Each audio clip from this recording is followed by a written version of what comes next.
Hello, nice to have you with us. Let me start by saying Barka de Salah. How are you enjoying your holiday? It's important that we get to relax. As much as we're in that celebrative mood, it's also important for us to remember that tomorrow is work. Even though for us here, we're already working today. So it's best to rest and be ready to face the challenge of the office. I say challenge, not problem, because a lot of times we get this confused. The show is Conversation. My name is Elizabeth Abai, and I have lovely ladies here with me who are going to be doing our kitchen talk today.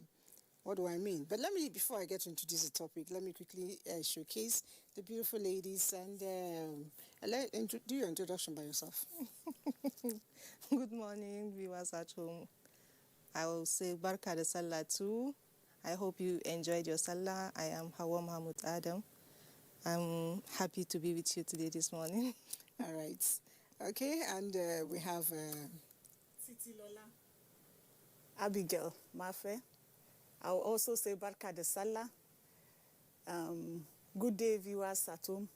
I'm glad to be here too. All right, it's our pleasure to have all of us here, because me too, I'm a guest, even though the program is of NTA, and it's our way of saying Barka de Salah to everybody. It's Conversation, and today we're going to be looking at what has been hitting us. For women who are the home managers, I choose to call myself domestic engineer.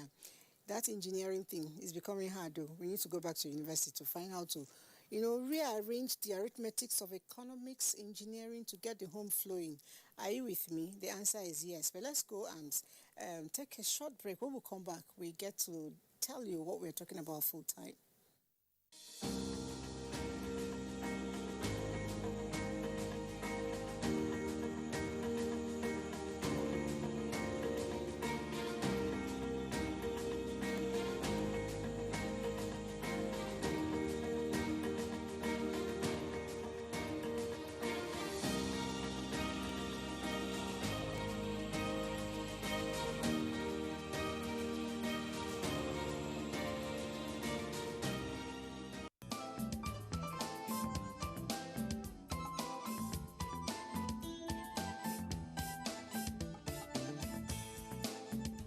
All right, if you're just joining us, it is a conversation, and I told you that we're looking at our kitchen cabinets and to ensure that this kitchen cabinets will take it to the next level, despite the economic challenges we might be facing. We're known as multitask people, multitask engineers, and as multi-talented people, we also think outside the box. That's the domestic engineers, that's housewives, by the way. So... Well, really? Somebody once asked me, what's your job? What's your career? I said, I'm a domestic engineer. He actually wrote it down. Then he stood up and said, what does that mean? I said, I engineer the things in the house. Yes, exactly. It's not easy. I mean, anyway, Haji Barka de Salah. How has it been? How did you enjoy buying your RAM and all that? Actually, we have to manage as usual. This year, everything is even more difficult than last year. Everything was expensive. In fact, we just have to manage. How much is the RAM going for now? RAMs were average, you get 100,000 and above, because anything less than is manageable. You just manage it because it won't be enough. You just see tiny RAM calling 50,000 is something very little RAM that you see maybe before you buy it 10, 15,000. But this year you have to buy like at least 70, 80. If you want something reasonable, 100 and above. Wow. Mm-hmm. Wow. Actually, you can see the ramps everywhere. There is no money to buy it. Okay, this is like water everywhere. Well, like, the ramps, see the ramps, but you can't buy. They are here. But the money to buy is something else. So many people are just managing to survive. The mudu of rice is expensive, tomatoes, everything. I learned people even share the rams this year. Yes. That's like 3 people, we put up money together and but, share. Islamically, a family can do that. Okay. Maybe the head of family can buy for his one and share with his immediate family members, but you can't share with another person. Okay, you can't share with a friend. Yes, it's a religious something.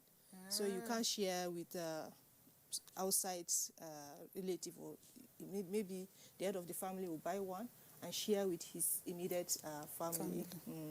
Okay, so I can't share with my colleagues, in Not spite really. of the fact that I see Yes, myself because as it's not compulsory.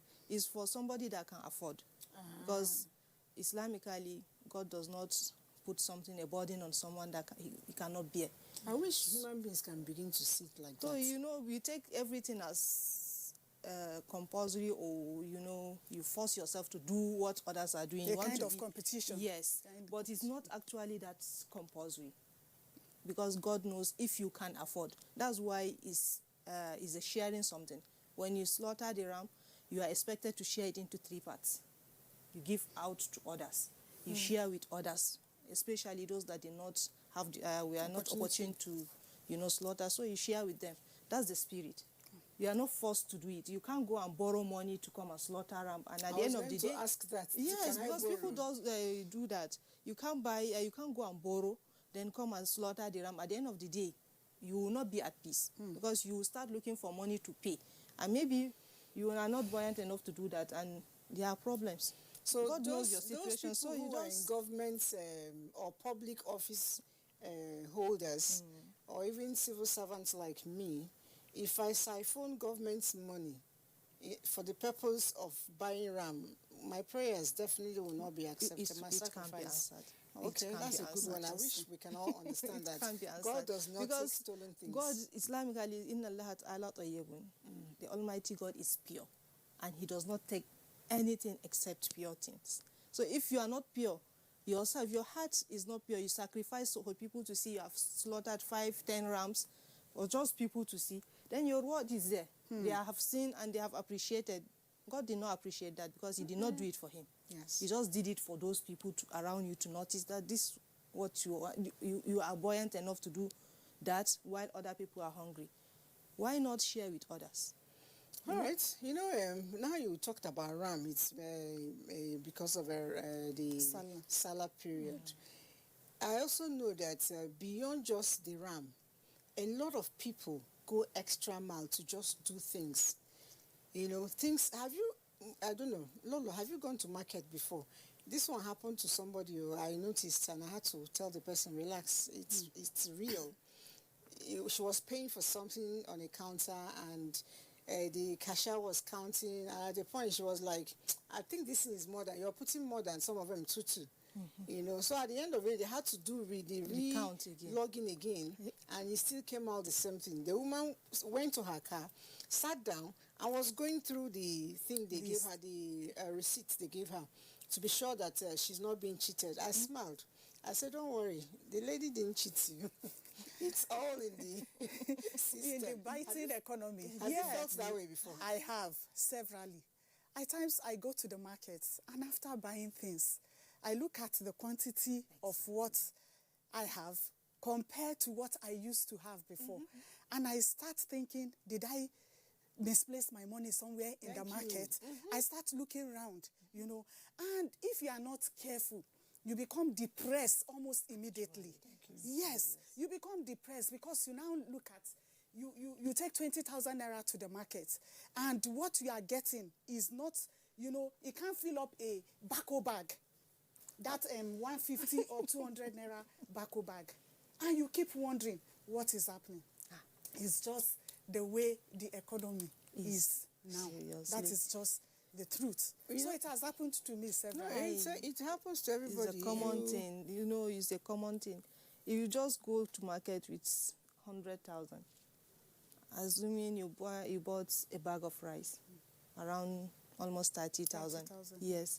Then you buy maybe half basket of tomatoes, around 10,000 or so.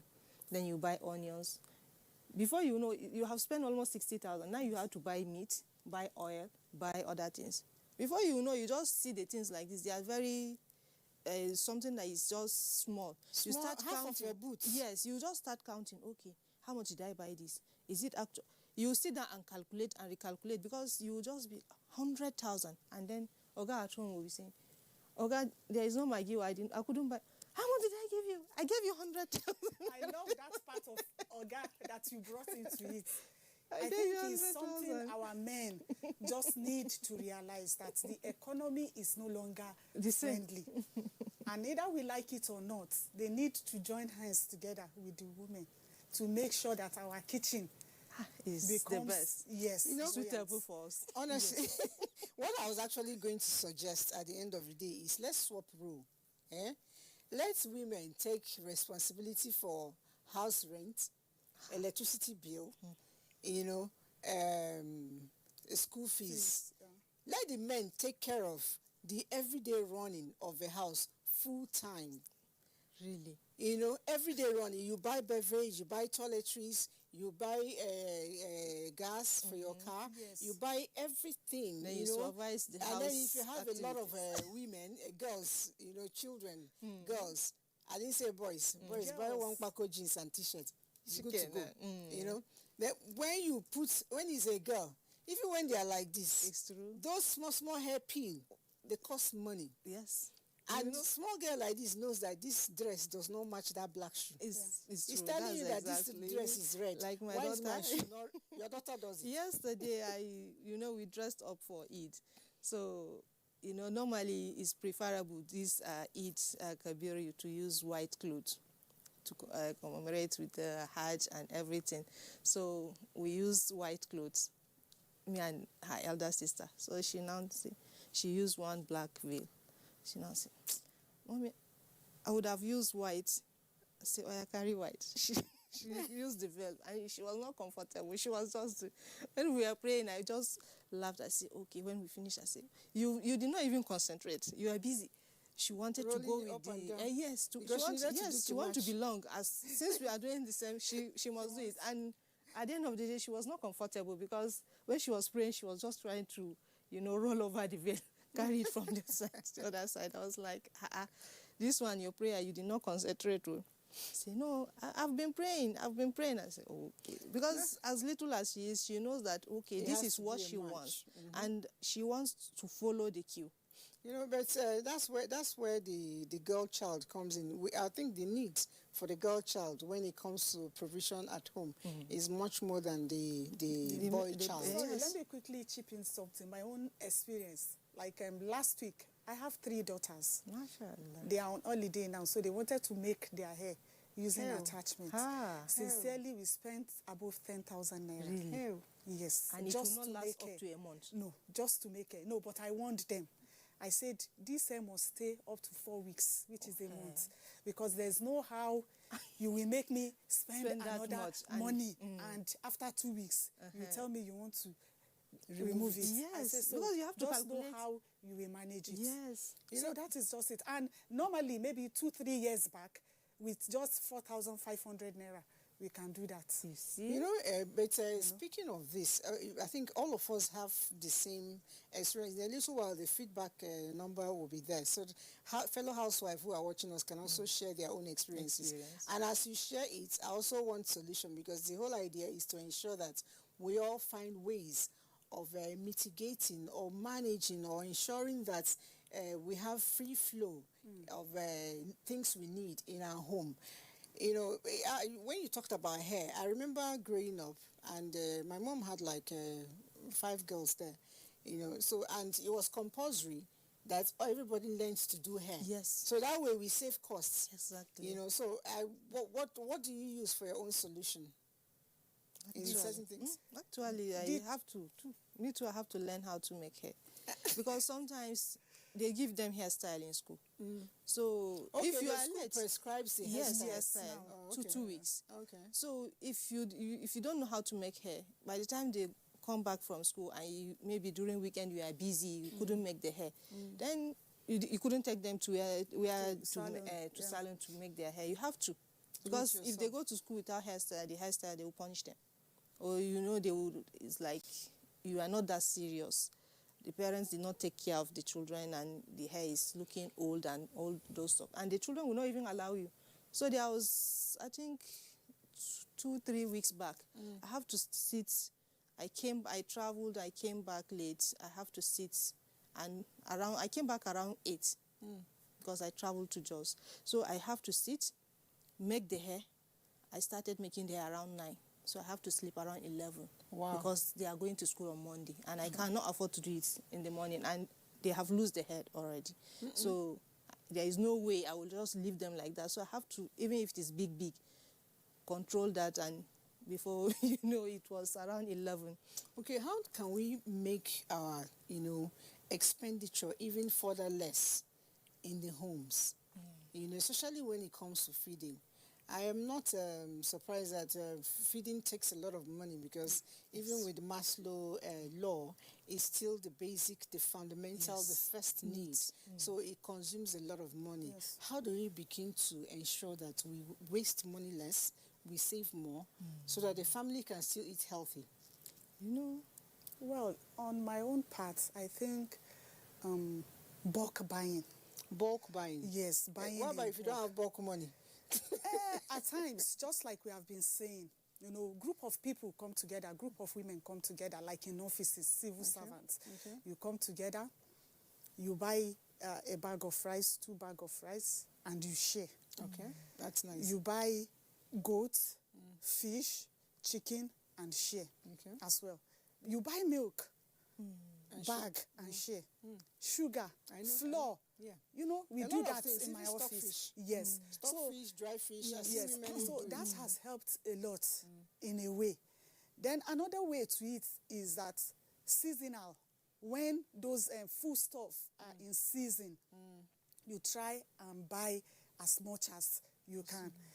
For instance, when like 4 or 5 months ago, when tomato was just 3,500 naira per basket. Unlike now that is 35,000. Wow. Yes. So many people bought, and there are so many ways of preserving them. What are the ways? Like you buy, you boil, and put it into this mayonnaise bottle. And reboil again with the bottle, and it seals it up. Though it's a long process that I might not be able to explain here, but as many housewives that are watching, I know so many of us know about that. Or you can Google and check it. Yes, you will see it. Another, that is one way. If I boil it in that bottle, do I need to put it in the fridge? No need. You just spread it around your kitchen cabinet, anywhere you have, and it's well preserved. Yes, I've done it for like 6 years, I've been doing it. But, and it can last up to 6 months, when you do that. But fortunately and unfortunately for me, this year, I didn't do that, maybe because of laziness. In fact, I don't really know what happened. And having to make stew in my house now is biting me very, very hard. When I say very, very hard, sincerely. So those are ways, we could. I just learned. People have been doing it, and it's very good. The only thing is that if you maybe seal it, if you open it, you have to use it all. Yes. Yes. If you seal it, maybe it's like tin tomatoes. Yeah, exactly. If you open a bottle, you have to use it all. And then if you have freezer and you have what light if I boil area, in bulk and then store it in the fridge? That one, if you have it works light, it works. If you have regular power supply in your area, that will be fine. Do that. Then another way is to dry it. To preserve. If you dry it, will the taste and color still be the same? It will not be the same, but it's another way of preservation. That's always the problem. It won't be the same. It won't be the same. Most of the times you see the stew, it will be black. Yeah. But if you will do it yourself and take care of the hygiene, I don't usually encourage people to buy dry tomatoes because of the hygiene. Because if you move around, you see where they dry the tomatoes, it's not safe, as in by the roadside like this.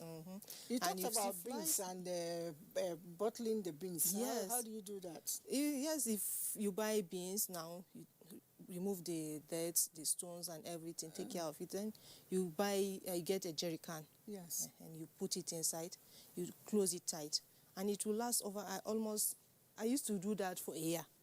Okay. I learned some people sprinkle pepper into it. Yes, but if it's actually tight, if it is actually tight, the jerry can is tight, you open it, fetch and close it tight. So how do I take care of rice too? Because of weevil. I do the same too? Rice, I've never tried that of rice, but rice can stay up to 6 months without anything, as long as it's in neat environment And dry, and you just it's keep it, dry yes. environment. And anytime you take from it, you tie back the sack. Yes, neatly. Usually I don't think- fetch from the bag. I'll just fetch small quantity in a container. Then I'll tie the bag, keep it aside. Then we'll be using that small one.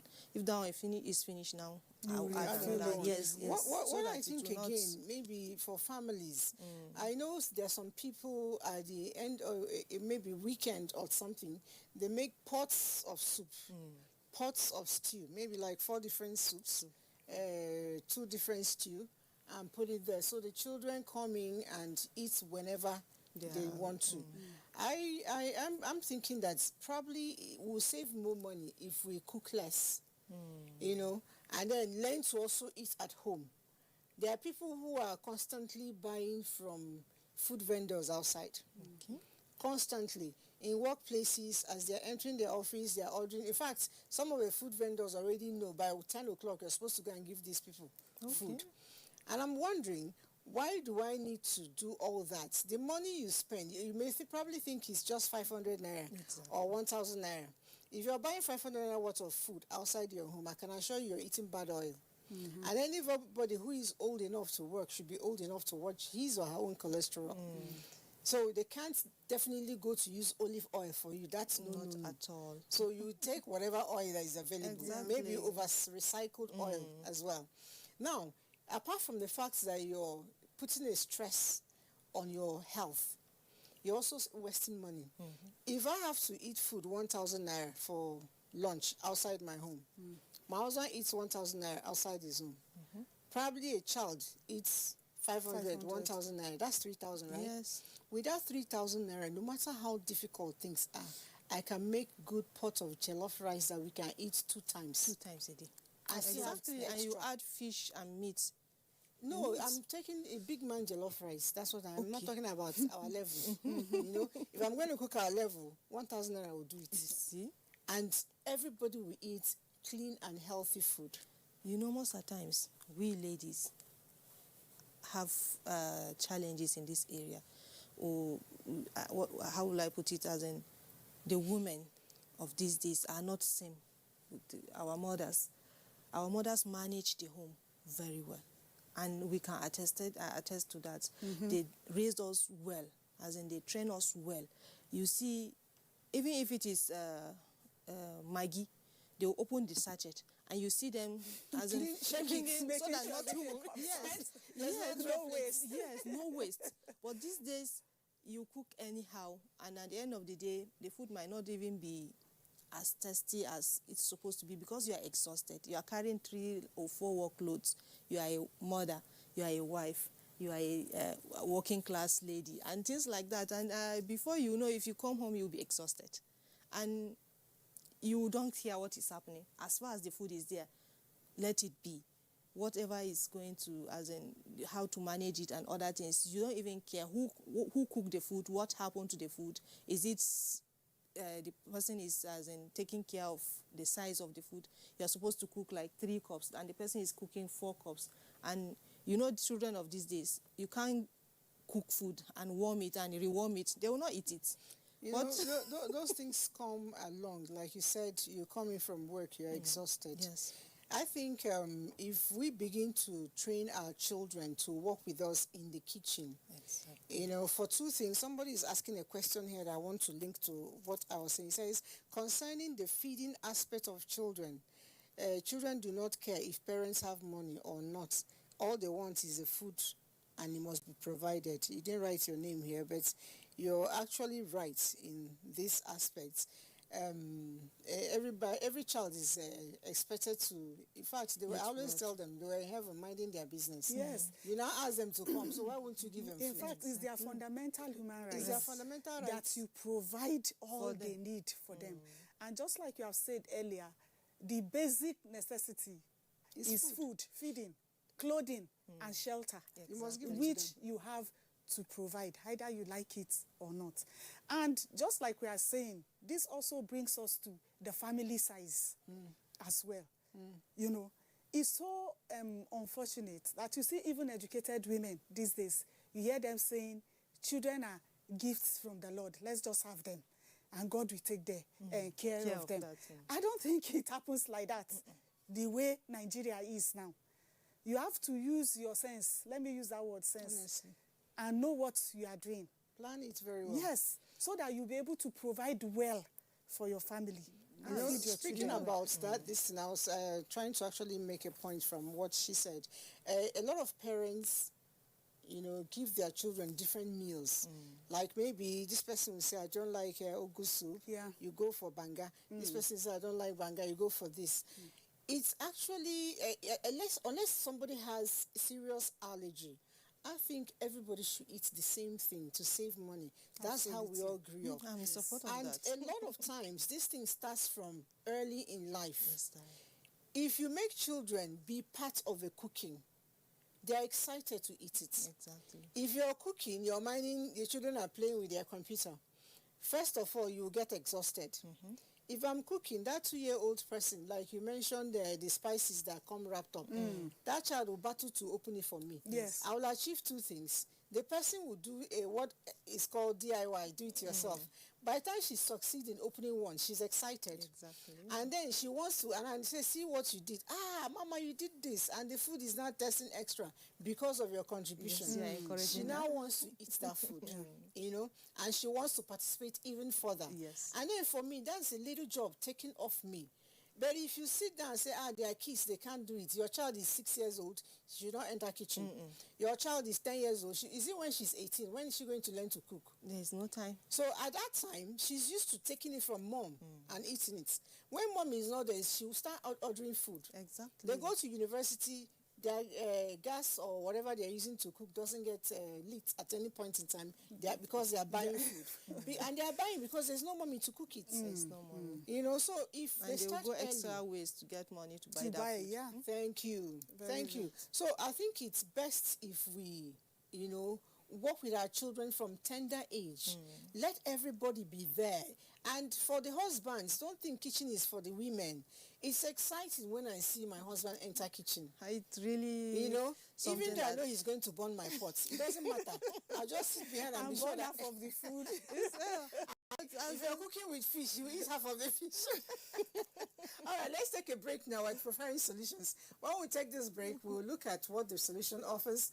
And after that, we'll be reading most of the messages. I see them coming. We're reading them. Let's take this for now. Have you tried looking for a job recently? Do you keep getting rejected? Almost all the graduates I know have experienced this very thing. But don't worry, I just recently discovered something and I'm going to share it with you all. You can actually earn a little bit of money by doing a couple of things here and there.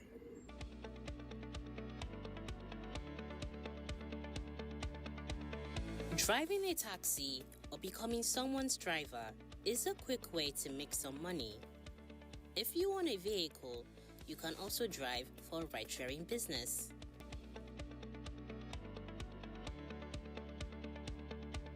Creating a small washing business is also lucrative today. Some people cannot find the time or are too exhausted from work to wash. Throwing, ironing, and dry cleaning, and you have got yourself a business. Obviously, you do not need training to do this.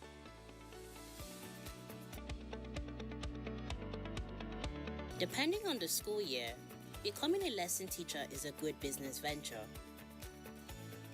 Primary and secondary school students need tutoring for examinations or just one-on-one lessons. You can also give lectures in areas you are knowledgeable in.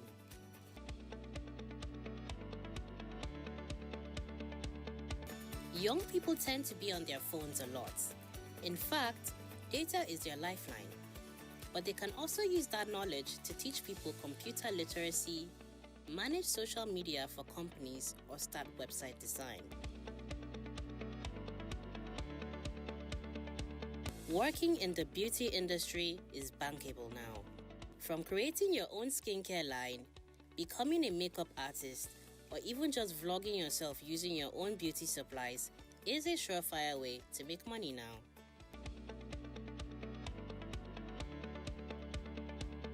Becoming a barber has always been a practical way to make money. You can go around your neighborhood offering to cut people's hair and cultivate a business relationship based on that. In today's world, people live a fast-paced life and do not often find the time to eat a home-cooked meal. So if you like playing in the kitchen, this is the time to make money out of it. You can cook and sell. A pot of soup can go for between 6,000 to 8,000 naira. Satisfy people's cravings and fill up your pocket at the same time. Tailoring is a lucrative skill to have. People always need custom-fitted clothes, and depending on how you want to go about it, you can work from home, set up a shop somewhere, or make home visits. Construction is always going on somewhere, so while waiting for a job, you can become a day pay laborer. You can make up to 1,500 naira to 2,000 naira a day and be physically fit at the same time. A lot of people are too busy to clean their homes or do not clean them well. You can get paid by the hour to clean someone's home, and you might just get tips and gratuities as well. So as you can see, you can easily turn a hobby or a skill into a money-making venture. Don't say that there's no work anywhere when you can easily look for work offline, online, through word of mouth, and so on. Don't resort to crime and do not become a beggar. If you can't find work, create it for yourself.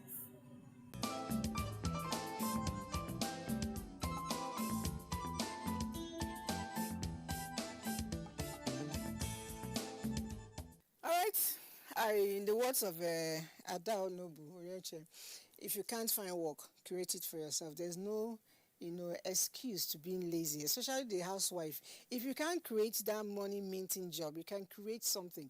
She was just telling us about her backyard, what she does in the backyard. Maybe everybody will listen to you. So in order to support the family, we have some small plants, as in spices. We have spices, we have curry, we have scent leaf, we have ogu leaves, we have moringa, banana, oranges, and we're happy. Anytime I have to make soup, I'll just go to my backyard and get small things like this. Yes, I just need to get tomatoes and pepper, onion in the market, and my soup is done. Even if I'm late, I should be able to make something fast. Yes, and not just fast, it's also healthy, because you're sure what you're eating is organic. Yes. Exactly. It's not something that was done with pests. And I was talking with a lady recently, actually was on the woman yesterday, who showed me how to do my indoor gardening. So there's no excuse. I can actually use cement bag and put sand. That way it doesn't get to dirty the floor. Exactly. And I'll still grow whatever I want. She actually grew things like potato, onion, right at the balcony. Really? So that means it's doable. Yes. And this is a good idea.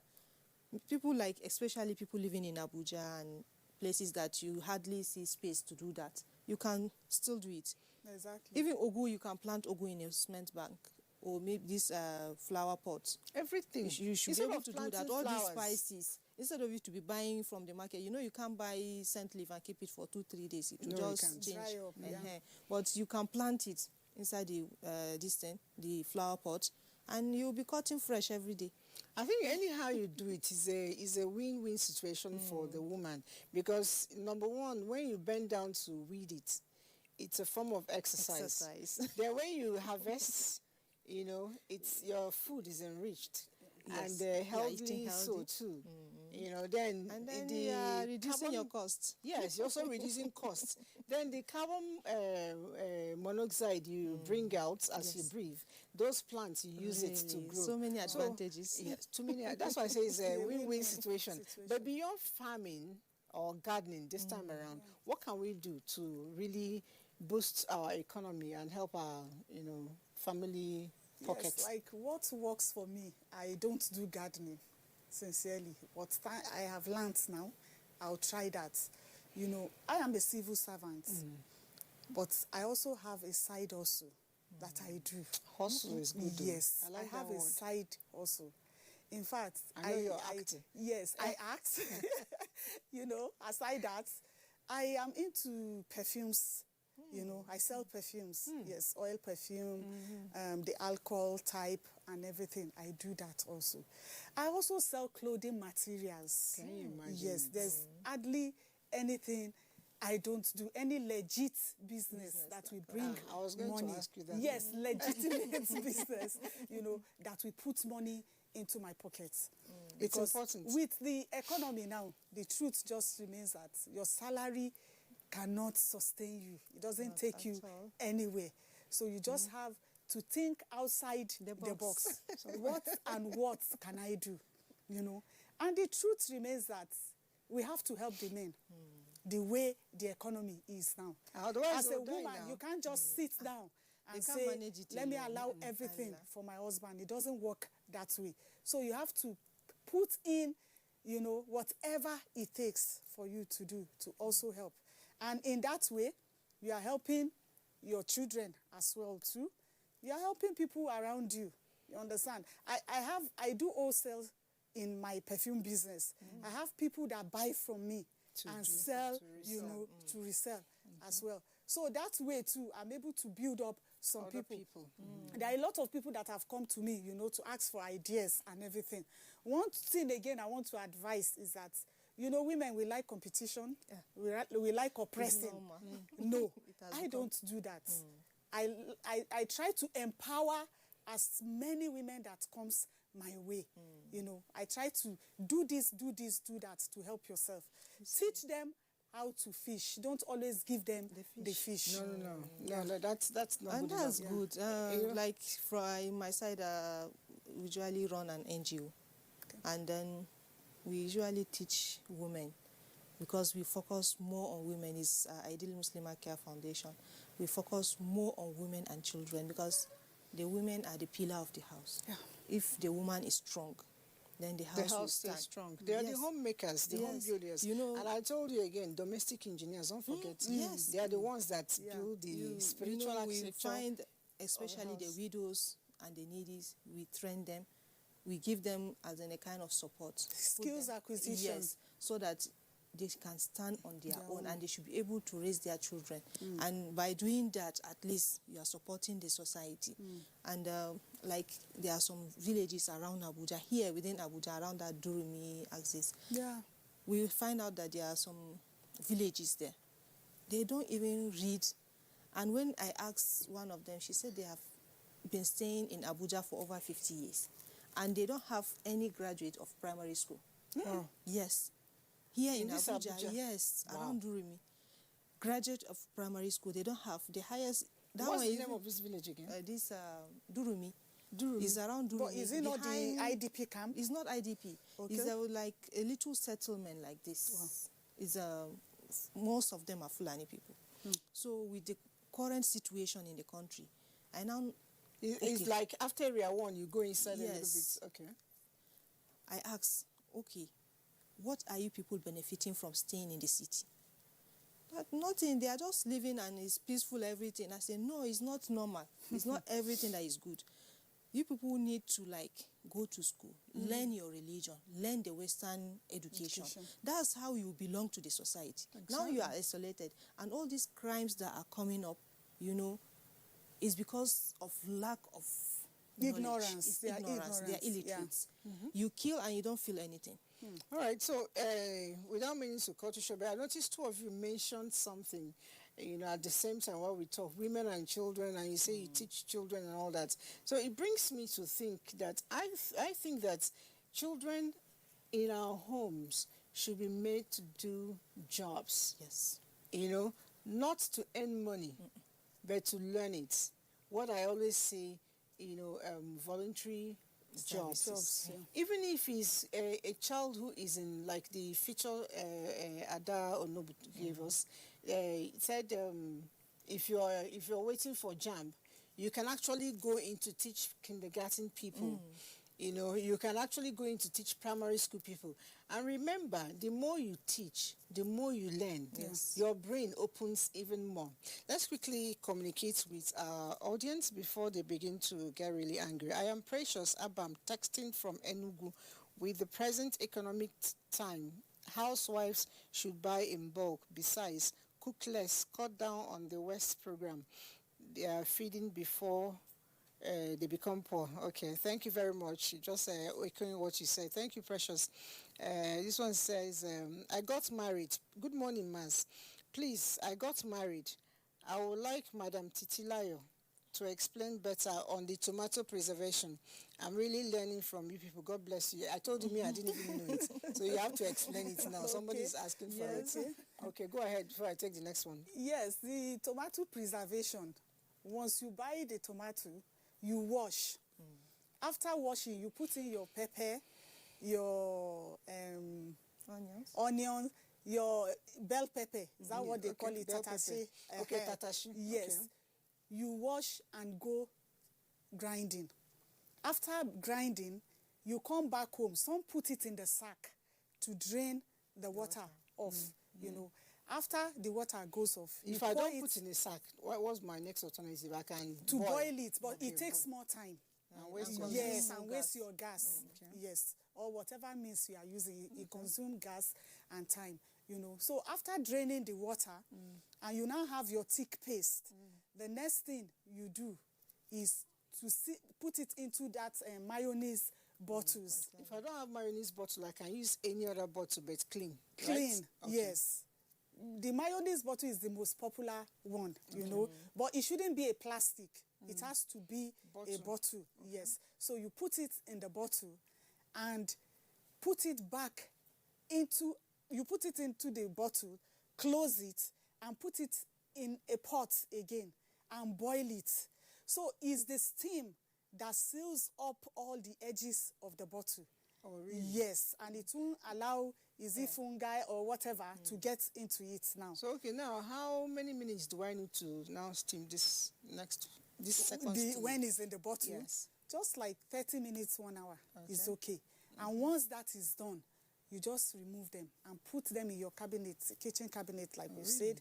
Spread it around your kitchen, anyhow. But Ajia said something that time. Once you open a bottle, is either you refrigerate the remaining or you use everything, because once you keep it, it will get spoiled. Yes, but as long as you are keeping it, you know, you can use it for 6 months. And like I said, it's all over the internet. I'm going to try it out. You can just Google, yes. I'm going to try it. This one will be very good for people that are in the rural area. Exactly. Because they don't have like, you don't need to put it in the fridge. Yes. Like when you're traveling, this Christmas time, people go to the hinterland. You can actually do these things. And you see, I had one experience with this when I was in Kaduna. There was crisis then, and it was this tomato that I had that helped me and helped my neighbors, because we had, you know, 24, that was 2012. We had 24 hours curfew, you know, all day like that. You can't go out, you can't do anything. So that was what actually helped me. And since then, I've been an advocate, you know, telling people that it works. Let's take more messages. This person says, cooking different types of soup and putting them into the freezer is not ideal. I support you 20% because me, once it's 2 days after, I won't eat it too. So it's better you make your soup stock and put them. So you take it out and put vegetable when you're eating it. That way it stays healthy. Good morning, Maz. I was just lost in personal thoughts about handling my home finances. I think women need more than one source of income in order to be balanced, as most men cannot meet up in taking care of the required roles. Lola from Lagos. Okay, Lola, you just echoed what we said earlier. We need to get practical. We need to do more. We shouldn't let our husbands carry it all before we become widows at the age of 30 or 40. Juliana Okpala from Soleja. I want to know if there is no way government can come into this high price of thing in the markets to reduce it. My brother, the way you want to know it, okay, Juliana is my sister. The way you want to know it is the way me I want to know it. But while waiting for that to happen, let us do our own, because we don't want to die now. Okay. Good morning. Please, we have a lot to face. We have to face the facts and say the truth in this matter. The economy is killing many Nigerian women. Some of us can still afford to buy things in bulk from the market, which is still better. There are people that cannot afford this. So please let us talk to the president to do something fast before Nigerians go to beg in the street. That's Pastor They are already Mrs. begging. Andy It is. Abulu Ijoko, Ogun State. I don't know. If Ogun State people are not begging, then they are living in a different world. Because in Abuja here, they are still begging. Begging. No, she said so that Nigerians won't go into begging. But the truth is that people are already begging. Yeah. You are in the market or you are on your streets walking and you see a well-dressed man or woman. Are you telling me? Just walk up to you. And the next thing is, I am hungry. Sincerely. And like I told myself some time ago, I think like 2-3 months, I said there's no any call that I receive on I am hungry, my family has not eaten, that I will not act on. And I want to appreciate God that God has helped me. Even if it's 2,000 naira, 3,000, I'll make sure I do something. Please, you give me your phone number. I would like to have her phone number too. Nobody ever comes to you, and say he or she is hungry and you don't take action. Food. If you don't have cash, you can go into your house, bring food. out food stuff. You are just, you don't know, you are just saving a life. Exactly. But you know where I differ a little bit on that? Yeah. I think everybody can work. I don't encourage lazy people. I appreciate the facts that you give. But somebody was asking me for an assistant over the weekend. And he's a young man, He's a young man, very able-bodied, in his probably late 20s or early 30s. And here I was rushing home to go and do my laundry. And I couldn't exactly do that laundry. Ended up in a dry cleaner's place. And I know how much I paid. Yeah. Now, if that young man had done that thing for me, and I give him that money, he would have felt more honorable. So why can't we say, okay, I know how to do hair. Can I come and do your child's hair? Instead of begging me for money, then I'll take the money and give to you. I'll still raise another money to do my child's hair. Exactly. And do it as if people collect 10,000 naira to do nails in the market or in the salon. You can come into the office. Your own side hustle will be to do nails.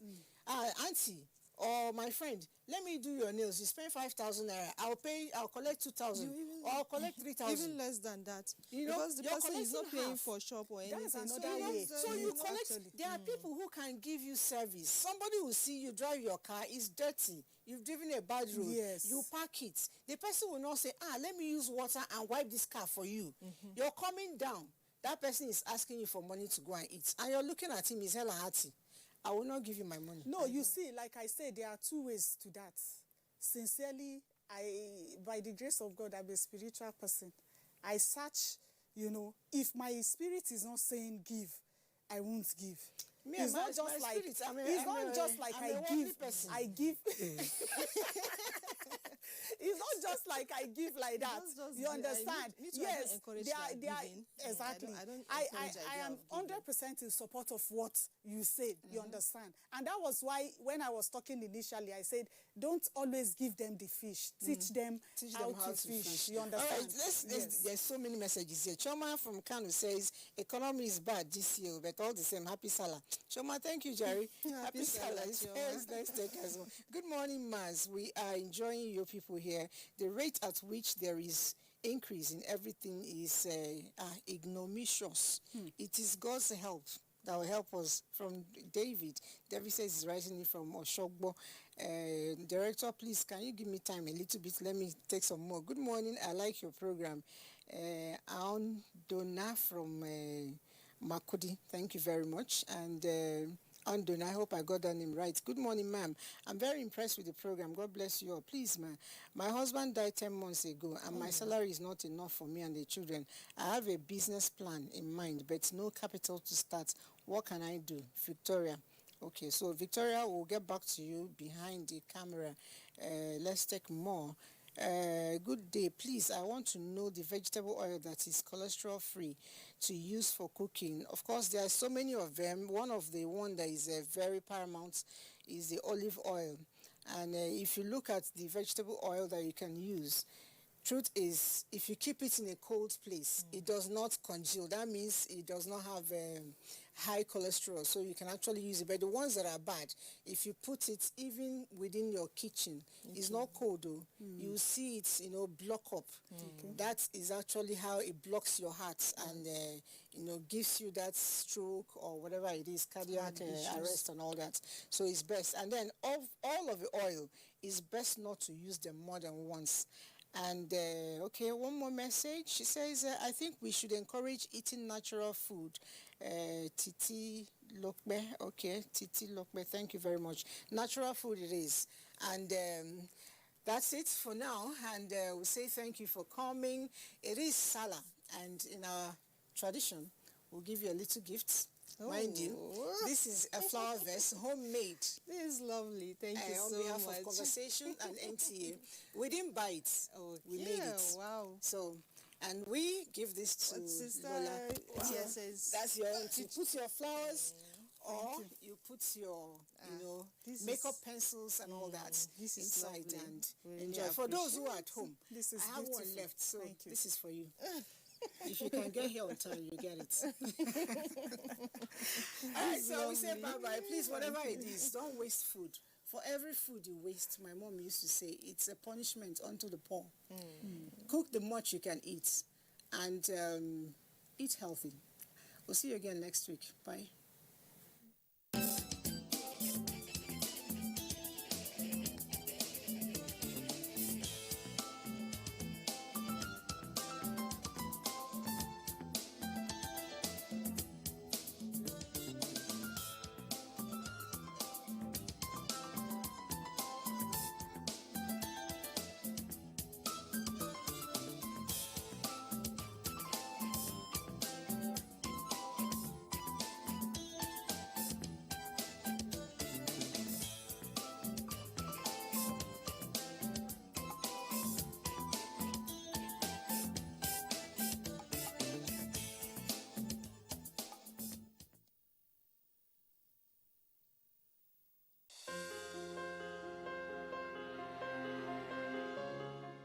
The vaccine offers hope for a safe country free of coronavirus.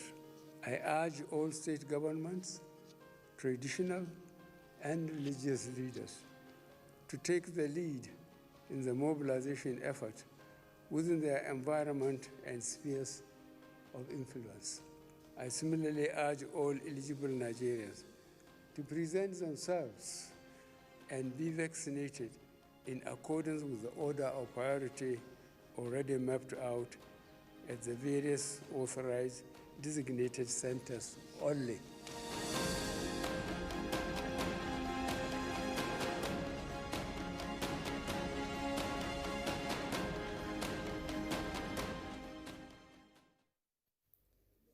Aba, the commercial capital of Abia State, well known as the Enyimba City, is a little but mighty city where anything and about everything is possible. With a population of over 2 million people residents and thousands of daily visitors, the city is said to be in a hurry almost round the clock. The bulk of the commercial activities therein is centered on creative entrepreneurial skills in diverse forms, from the metal fabrications to leather works of shoes and bags. Have you heard of made in Aba shoes? They are a sight to behold. The creative beauty put into it with what you may describe as a seamless effort, but that is only for the expert, as I tried to produce a pair but failed woefully.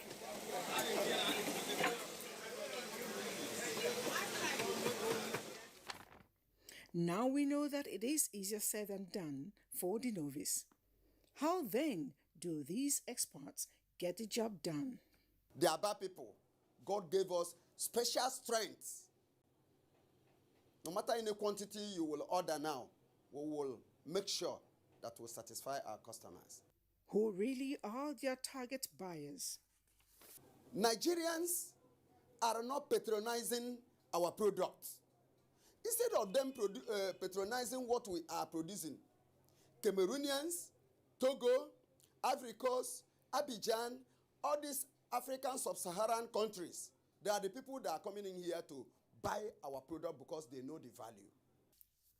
Is this business really profitable? There's money here. There's money here.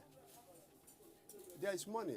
If the government can help us to move forward, we will turn the economy of this country round.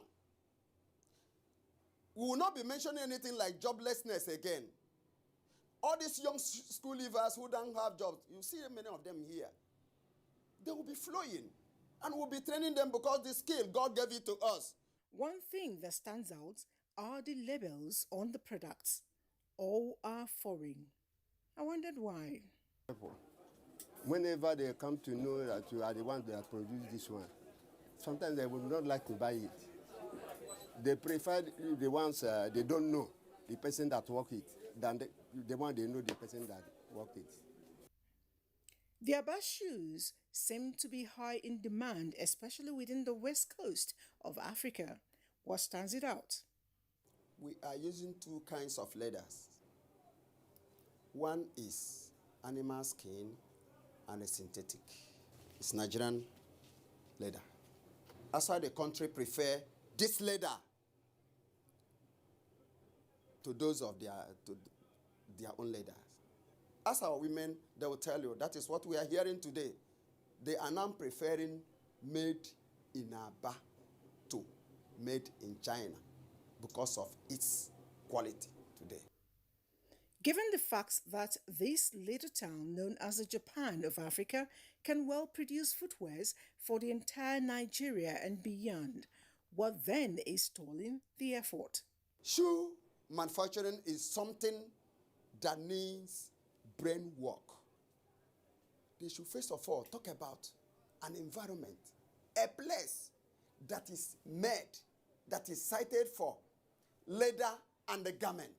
Provide us, if not another thing, let there be electricity, let there be empowerment. They don't have the equipment. We are working too much with hand. So we are stressing ourselves. Not long ago, the state government took a giant stride to build on the people's efforts. Some of the designers were sent to China to learn and acquire more skills and finesse in this area. What has been the effect on their productivity? I improved in my production. People that have been buying my products before I went to China and now, they can see the difference. There's a whole lot of difference in my production. It has improved, the finishing, everything, the packaging is just superb right now. Now, that is the language our youths should be speaking. Whatever it is we must look inward if we must develop our great nation Nigeria, starting from the Japan of Africa, Abba. I never get this kind of thing, or I hear it. Abuja Intraproduce Agency then called me because we are partner with them. They say we should come. There is a survivor fund that the government wanted to give technicians. They capture everybody, including food seller in my own workshop. When my chairman called me that there is parity something, that I should come and take my cash off, the money now come, and that money helped me a lot. As a widow, where there is no husband. So it's this thing that I used to help myself, and that money helped me and pay some of my children's school fees. You don't reach almost 40-something years back where I did for this Nigeria. I never get this kind of thing, or I hear it. It is only this government, President Muhammadu Buhari, likewise invites that he recognize a mechanic.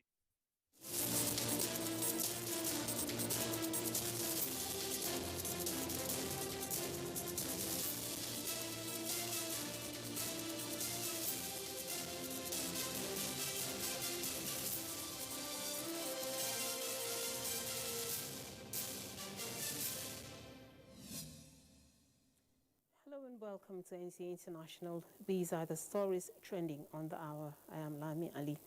Nigeria and the Republic of Korea are partnering on maritime security as the Gulf of Guinea Minister of Transportation Rotimi Amechi at a meeting with First Vice Minister of Foreign Affairs, Republic of Korea, Choi Jong-un, says the two countries are interested in finding ways of securing the region. The Deep Blue Sea project, an initiative of the federal government in tackling insecurity, was commended by the Korean government. Korea plans hosting a joint commission with Nigerian governments in the month of October 2021. Now, U.S. President Joe Biden is to give an update later this Friday on the U.S. evacuation operation in Afghanistan. About 4,500 U.S. troops are based at Hamid Karzai International Airport, overseeing the efforts to fly foreign citizens and Afghan refugees out of the country. Biden says U.S. troops may stay in Afghanistan beyond his planned 31st August withdrawal date to help evacuate Americans. Earlier, the U.S. military said it had the capacity to fly up to 9,000 people out of Kabul each day, weather permitting.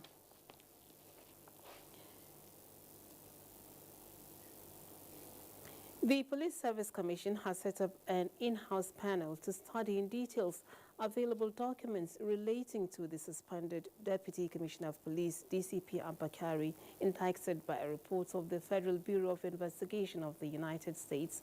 A statement by the Commission indicates that the panel, headed by Tijani Mohammed, Director, Department of Police Discipline in the Commission, is expected to examine the facts of the allegations as contained in the FBI indictment and also look at the extant rules as a means of keeping abreast on the matter pending the submission of the report by the Police Investigative Panel. The report of the in-house panel is expected to assist the Commission take an informed decision when the Police Investigative Panel report is submitted to the Commission for consideration. Health matters now. The Nigeria Center for Disease Control and CDC has on 19th August confirmed 674 new cases of COVID-19 in Nigeria. The new cases were recorded in Lagos with 355, Rivers 87, FCT 38, Ogun 33, Akwa Ibom 32, Oyo 32, Edo 22, Ekiti 20, Kwara 17, Delta 12, Bayelsa 8, Gombe 5, Kaduna 4, Oshun 4, Enugu 2, Nasarawa 2, and Plateau 1. This brings the total number of confirmed cases of COVID-19 in Nigeria to 185,267. 167,923 persons have been discharged and 2,244 deaths have so far been recorded. President Muhammadu Buhari has, upon the recommendation of Education Minister Adamu, approved the reappointment of the Registrar of the Joint Admissions and Matriculations Board, JAMB, Professor Ishaq Olariwaju Oluede, and the Executive Secretary of the National Universities Commission, NUC, Professor Abubakar Adamu Rashid. The two appointments are for a tenure of 5 years each, with effect from 1st August 2021. Also reappointed is Dr. Hamid Boboy as Executive Secretary of the Universal Basic Education Commission, UBEC, for a second and final tenure of 4 years, with effect from 1st August 2021. To give further impetus to mathematics education, approval was also granted for the appointment of Professor Promise Mebini as the Director Chief Executive of the National Mathematical Center for an initial tenure of 5 years. Now, those are the stories trending on the hour. Thanks for watching. Political Update is next.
Stakeholders and host communities give reactions to the long-awaited Petroleum Industry Act.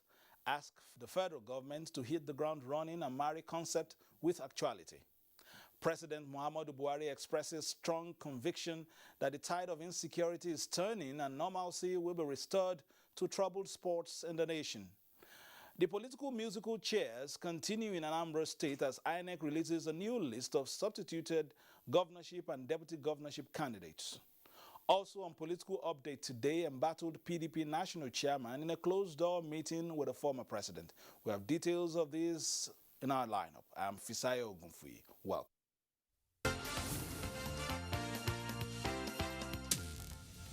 The crucial meeting of the National Security Council has ended with a strong conviction by the Buhari presidency that normalcy will be fully restored in the nation's security situation before its tenure lapses. The National Security Advisor Babagana Munguno, who briefed newsmen after the meeting, said the president was unequivocal in his submission to the council members that he is not prepared to hand over a security-challenged nation to his successor. The high-level engagement was summoned by President Muhammadu Buhari to critically analyze the reported mass surrender of terrorists in the Northeast Theater of Operations and its implications to the nation's body politic. Large numbers of people are surrendering in the Northeast as a consequence of the relentless efforts of the armed forces, intelligence and security agencies. This is very, very evident. We've never had such large numbers of people defecting from the other side back to the Nigerian side. The president is quite happy that there's been tremendous success, especially with the advent of the new service chiefs and the Inspector General of Police, and he's also made it very, very clear that he's not ready to exit government as a failure. He's not going to tolerate that. He's made changes and is ready to make further changes if he's not satisfied. The meeting, attended by Vice President Yemi Osinbajo, several relevant ministers, service chiefs, and heads of other security services, also discussed plans for the surrendering terrorists. The participants also noted a significant drop in the cases of kidnapping and banditry in parts of the country. Far-reaching measures that cannot be made public were adopted towards achieving lasting solutions. In the context of the 21st century, you can't deal with these emerging crises in a cut-and-dried manner. We have to use everything at our disposal, all the elements of national power, including the population. The wider community needs to work with the security agencies to deal with these problems. People should not cover for those who they have identified as unscrupulous, undesirable people. We have been encouraged to do more from what we've been doing. And we also assure Mr. President that we will put more efforts, more sacrifice to ensure that we are above and ahead of crime and criminality. During the discussions, which lasted about 5 hours, key participants made submissions on various strategic and operational issues. President Buhari used the opportunity to express worry over the reported widespread hunger in the land. The president is not oblivious to the pains of the people, and is working with the vice president and other members of council. Is going to employ the relevant ministries, departments, and agencies of government to address this issue. As far as it's concerned, it's also an emergency situation. The people should not be left to wallow in hunger and in despair. The National Security Council meeting also touched on the recent killing of travelers in Jos Plateau State, with President Muhammadu Buhari expressing confidence in efforts by Governor Simon Lalong towards maintaining peace and security in the state. Former President Chief Olusegun Obasanjo has asked the nation's political elite to prioritize the security and economy of the nation rather than focus on the 2023 elections. The former president said this in Abuja, Ogun State, while playing host to the national chairman of the People's Democratic Party, Prince Uche Secondus. National Chairman of the People's Democratic Party, Prince Uche Secondus, accompanied by the party's National Secretary, Senator Umaru Tsauri, and some members of the National Working Committee, met with former President Olusegun Obasanjo. Chief Olusegun Obasanjo believes that while the polls are equally important, the major focus should be on the challenges facing the country and impeding its growth and development. The elder statesman decries that the country has not attained its destined position in the Committee of States and describes the current situation of the nation as not too friendly but not irredeemable, and hopeful that the country will be great again with justice and equity. 2023 is important. The 2023 is not as important as being able to package Nigeria as a wholesome peace. PDP National Chairman Prince Uche Secondus commends the leadership quality of the former president, who is one of the founding fathers of the main opposition party. Amidst the recent disagreements within the party, the national chairman is confident that the PDP is emerging stronger ahead of the forthcoming elections. Yes, we belong to a political party, but if we don't have a country, where will be the democracy? You can only have a peaceful country where democracy can strive. Members of the PDP in Ogun State also met with the party's national chairman.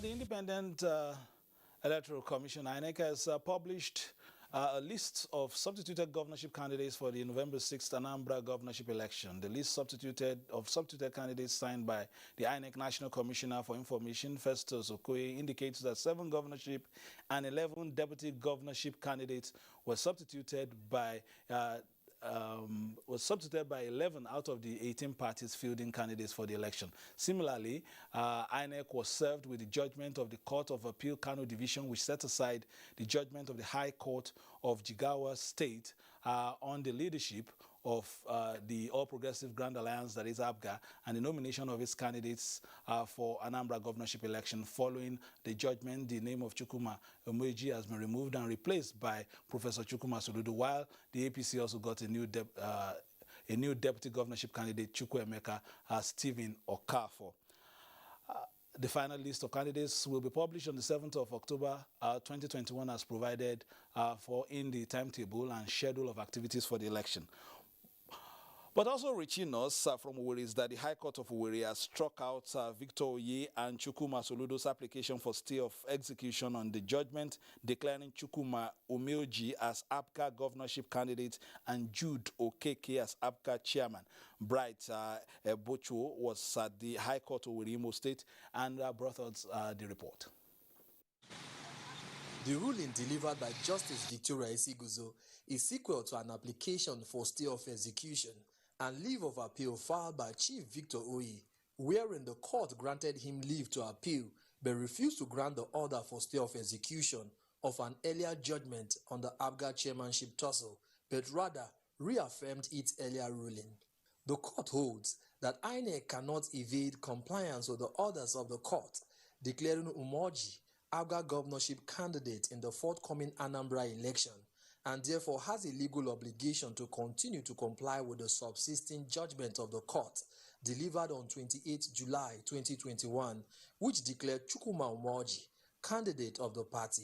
Jude Okeke remains in charge of APGA, pending when the appellate courts will review the judgment of the lower court.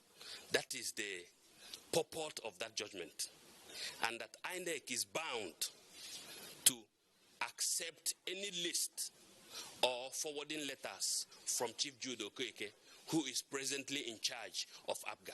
It is only a higher court that can stay its judgment. We just want the Honorable Justice here to make a pronouncement towards that stay execution application. It will be recalled that the Court of Appeal Kano Division had on the 10th of August 2021 set aside another judgment of the Jigawa High Court, which nullified the chairmanship of Jude Okeke as national chairman of APGA and upheld the governorship congress conducted by him.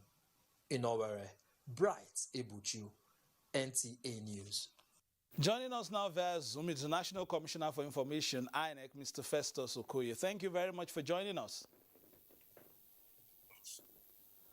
All right, you saw those two reports. Even keen watchers like us, not to talk of just members of the public who are, just looking on, they seem a bit confused. Judgments and judgments. What is on the current list of INEC, and how do we go forward?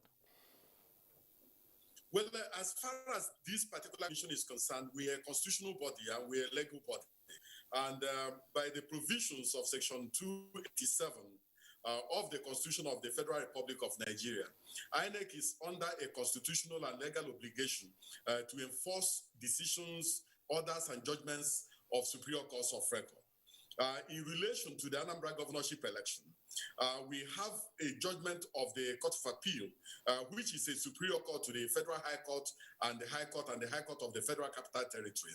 And that particular judgment has made it very, very clear and has made a final pronouncement in relation to the Court of Appeal on the issue of the leadership challenge in the All Progressive Grand Alliance, and also in relation to the issue of who is the governorship candidate of the party. And by the hierarchy, of course, the Court of Appeal is a superior court to the Federal High Court and to the High Court and to the High Court of the Federal Capital Territory. And so the Commission has complied with the superior judgment of the Court of Appeal, and that's where we are as of today. All right, and so, this new, judgments that the messengers brought to the office this week, well, you are still staying with where you are at the moment. Well, there's no doubt whatsoever. You see, there is what we call substantive and territorial or geographical jurisdiction of the various courts. If you take a very close look at Section 285 of the Constitution of the Federal Republic of Nigeria relating to the definition of a pre-election matter, you will see that a pre-election matter must be domiciled and the course of action must accrue from the state or within the state where the party primaries took place. And the only individuals or the only persons with the local standard to file pre-election matters are aspirants who aspired in a particular party primary or a political party that is complaining about the issues relating to the guidelines or regulations of the commission. So if you are not an aspirant in a party primary, you don't have the local standard to activate the machinery of the court in relation to a pre-election matter. So the base of all these issues revolves around the judgment of the High Court of Jigawa State that sat in Benin Kudu. And the Court of Appeal has given a decision and made a determination relating to the base of that particular issue. So we have complied with the judgment of the Court of Appeal, and that is where we are. All right, just before I let you go, how prepared is the the umpire at the moment as far as the election are concerned? Of course, we are seeing list replacement, withdrawals, and all that, but in terms of actual election, what is the level of preparedness? We are preparing, and as you know, we are now doing our continuous voter registration exercise, because Anambra State has an election on the 6th day of November. In the next few days, the Commission will deploy additional staff and additional equipment for purposes of voters registration in Anambra, because we are going to stop at a particular point, print the permanent voters register of the new registrants, and then integrate the supplementary voters register with the permanent voters register and hand over to the political parties preparatory to the election. And so we are preparing assiduously for this election, and we are leaving no stone unturned. All right, sir. We understood that. Of course, the last time we now have polling centers. You removed, when you standardize everything. When I saw the list, you even removed some centers from shrines and all that. There were no protests, I guess. No, there were no protests. In fact, the new polling units that came into force, we come into force for the first time during the Anambra governorship elections. And so it is in the Anambra governorship elections that these new polling units that have been taken to safe places and taken to public places will come into force. So we are excited that Anambra will be the first state to experience the joy of having new polling units and having new polling units closer to the residence of people and closer to the offices. All right, thank you very much. We've been speaking with the National Commissioner on Information, the Independent National Electoral Commission, Mr. Festus Okoye. Thank you for joining us as usual. We appreciate it. All right, the president of Senate, Ahmed Lawan, says the best legacy the ruling APC will keep for Nigerians beyond 2023 is the sustenance of its massive infrastructure and social programs. He was speaking during an audience he granted the APC Youth Lobby Committee. The All Progressives Congress has commenced consultations and lobby to stakeholders on ways and measures to strengthen the ruling party ahead of 2023. The youth wing of the party is strategic to this movement, and therefore a visit to President of the Senate becomes inevitable. The purpose of the meeting is to seek the support of the National Assembly in increasing the involvement of youth in the party and the establishment of a progressive institute. The next task for this party is to make itself attractive to other young people so that the party itself can win elections without very popular candidates.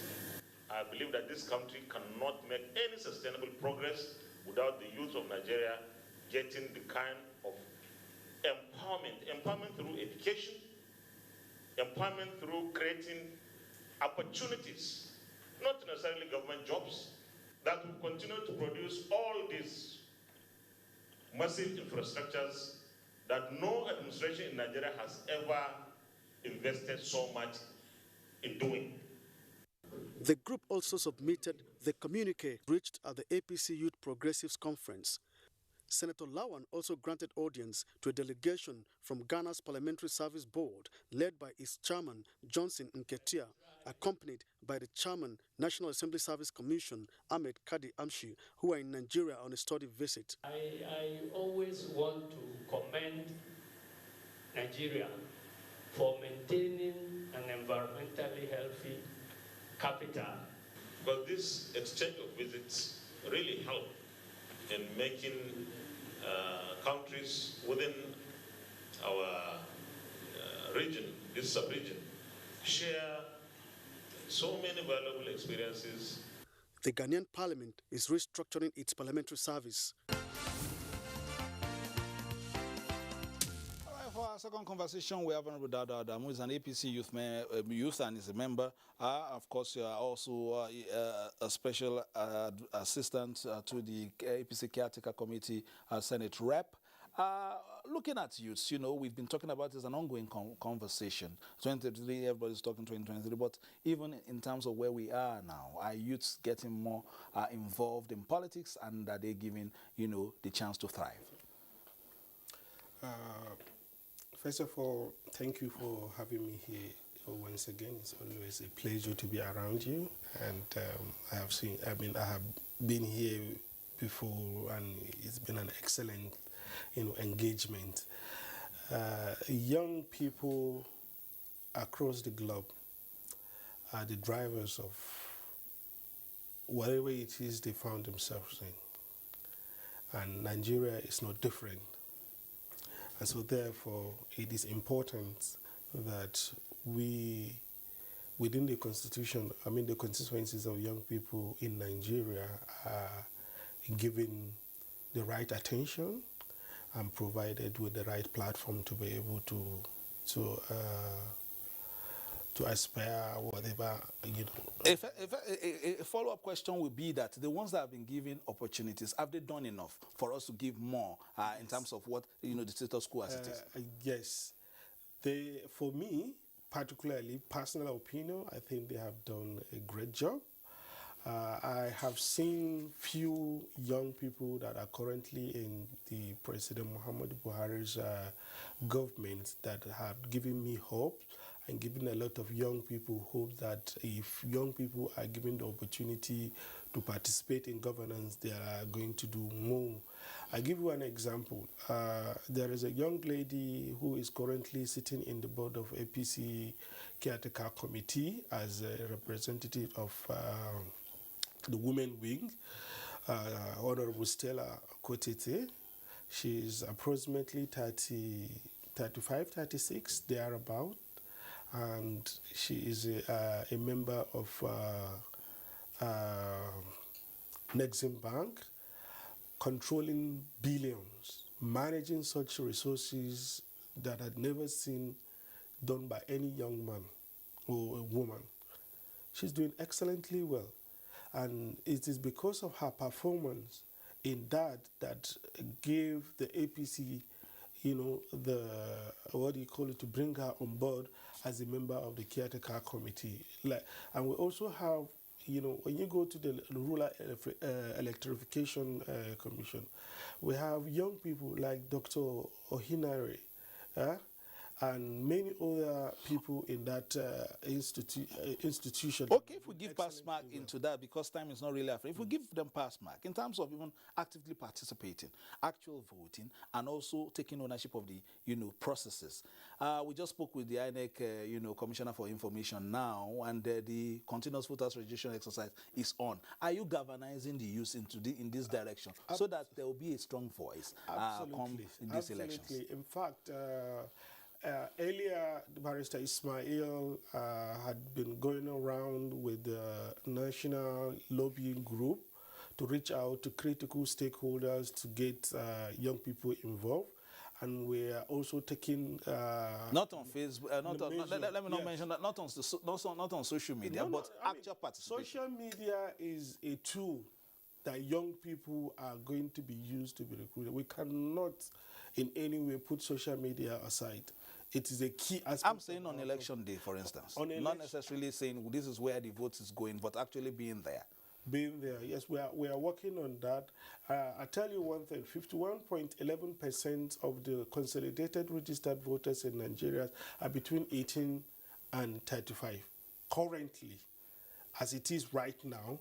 And if you remember the last election, and that is in about 84 million consolidated registered voters that we have as out of 2019. 51 of them are young people. 51%. 51.11% are young people between the age of 18 and 35. You're not even talking about between 35 and 55 or 45. So we are working on making sure that the continual voter registration is on, and is that the young people are also stimulated to actually participate. All right, there will be time for this discussion, I'm sure. I'll just pause you now so that we'll do it, continue on another day with youth participation. We've been talking about women as well. There's a time in Nigeria we say we have youth, we have young youths, we have fairly young youths, and we have mature youths. That's how we'll run the program today. Time is not our friend. There's in the story on the Institute of Legislative Studies, and having lent their voice to some of the thorny issues, and in the recently passed electoral amendment bill. We bring all that also in our subsequent programs. My name is Fisayo Gunfui. Thanking you for staying tuned and watching the Nigerian Television Authority, Africa's finest and largest, where we give you the very best of news, reviews, previews, and interviews. And always pausing to remind you to play your politics for the greater good. Bye-bye now.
to Abuja, the place that unites Nigeria.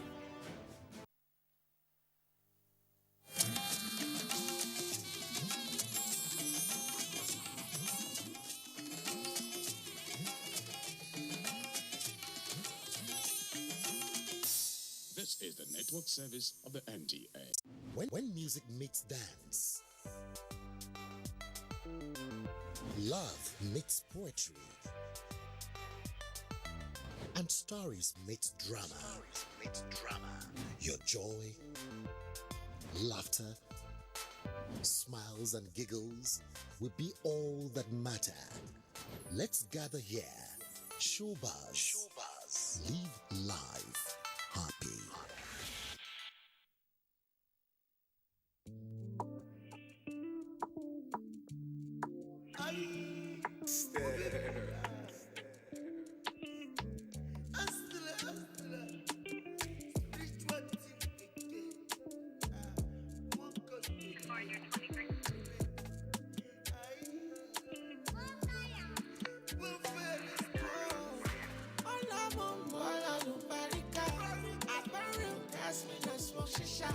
Yo, yeah, something for my song. The sound that's enough for when I swear.